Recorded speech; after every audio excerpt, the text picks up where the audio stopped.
and we are going to continue to talk about claims in our claims series. And today we have Karen Ortiz. Hello. She is our new business sales consultant. She has been with us for a very long time, and she's always talking to clients, new business, existing clients, and sometimes roof issues occur. So today I want to have a chat with her and just talk to her about roof claims and situations and how it affects the shopping for insurance, for instance. So let's dive right in.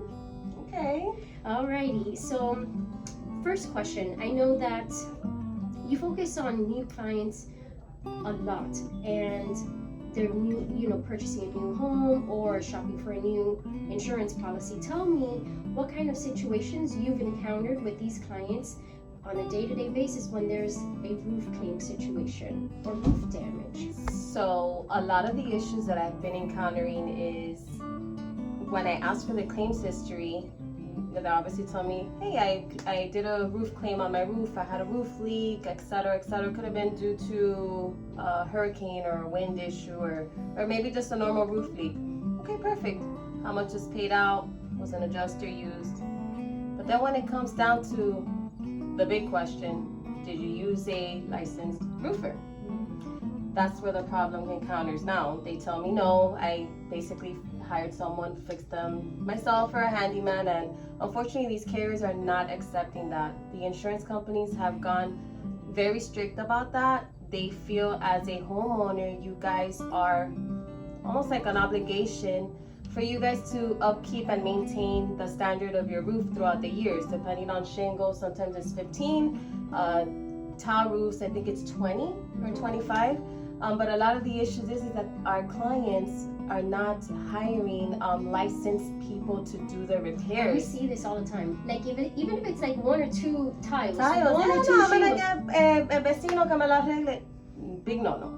Because then what's gonna happen is not only are you jeopardizing yourself, but you're making yourself limited to where we could insure you. So you're gonna be forced to be jacked up on a insurance quote or policy that could easily be, let's say, $3,000, and now you're stuck with a $7,000 quote. So there's not only is there an availability concern when you're doing this handyman type of repairs, right. And this is nothing against handyman. This is just that these are the new guidelines and new rules that some insurance companies have all the authority to put in place. It makes sense because they are paying a lot of money out to the insureds because that's what you pay insurance for.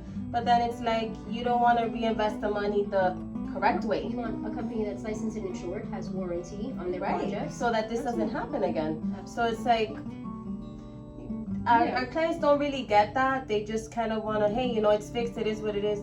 It's not as easy as that. So definitely when you encounter a roof issue, always hire a licensed roofer or anything in general, roofing, plumbing, whatever it is, make sure it's a licensed contractor. I agree. Which actually you touched a little bit on the second question that I was going to ask you. So I'm going to jump now to the third one, which is what are some things that people can do to help avoid roof losses? Okay, so definitely, as you have to always have someone come out and, check out your property. The same way, like if you hire, insects, termites, just upkeep your house. Have a roofer come out, tell them, hey, look, there's a hurricane coming. I mean, I do that personally to my house before hurricane season starts. I like to make sure that my whole house is fully protected. So I definitely recommend to do that. Always, upkeep your roof. Have someone come out there, tell you, hey, look, you have no cracked tiles, your shingles are up to par. That way you have a little bit of peace of mind, so that when a hurricane comes, you're like, okay, well, I have proof here. If something happens, I could tell the insurance company after it happens, look, my roof was good. Yeah. My roof was good before this hurricane happened. So what's also forces us as homeowners, because you and I are homeowners, is that we have an agency like JVS protecting us. Right. When it's renewal time, we're looking at new insurance, we're looking at re-inspecting anyways. Our insurance companies nowadays, they're getting very used to inspecting homes anyways. So yeah, they go out and they do their own inspections to make sure that what you guys are offering or presenting to them, better said, from the inspections, they're actually going back to review that and make sure that it matches. It matches, absolutely. So, I mean, there's different points of protection there. You as the homeowner, us as your agent, and your the insurance company. and your insurance. Take 3 company. steps. Exactly. So, what are some things very similar, but what are some things that people can do to help avoid further damage in case they have a loss already? We're speaking just in for After the roof. after the loss, yeah. Tarp and Tarpering, also retrofitting too is another thing you could do. It does cost a bit, but it also saves you money. You're reinforcing your roof, you're making it stronger, and doing so you're also lowering the cost of your insurance. So it's twofold. Yeah. Twofold. Yeah, I definitely, when we speak to our clients here, if they've suffered a loss, we always like to recommend how do we stop and prevent further damage. In case of a roof, let's put a tarp. Or a gutter system in your roof. There's a lot of things you could do.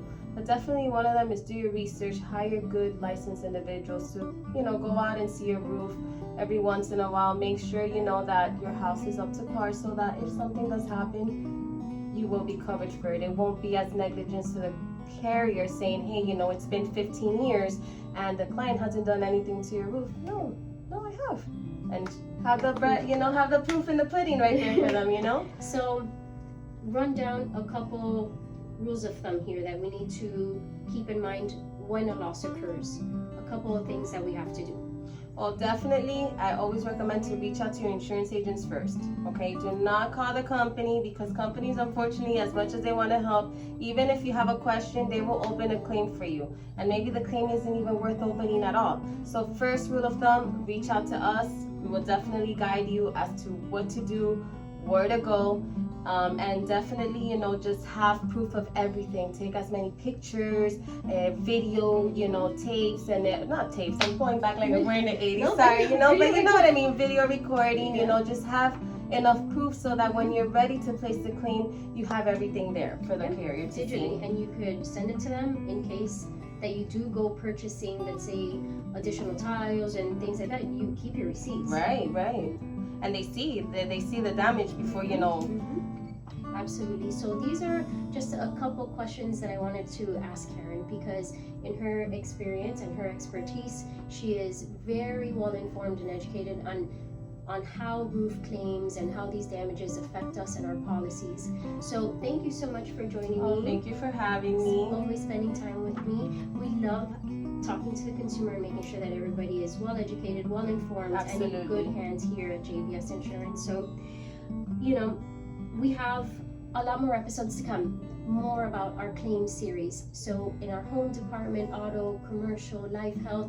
So stick around and stay tuned. And if you haven't done so already, make sure that you're following us on social media and check out YouTube and our website at www.jvsinsurance.com, where you could find out more information about us, even subscribe to our newsletter. So thanks again for watching. See you soon. Bye.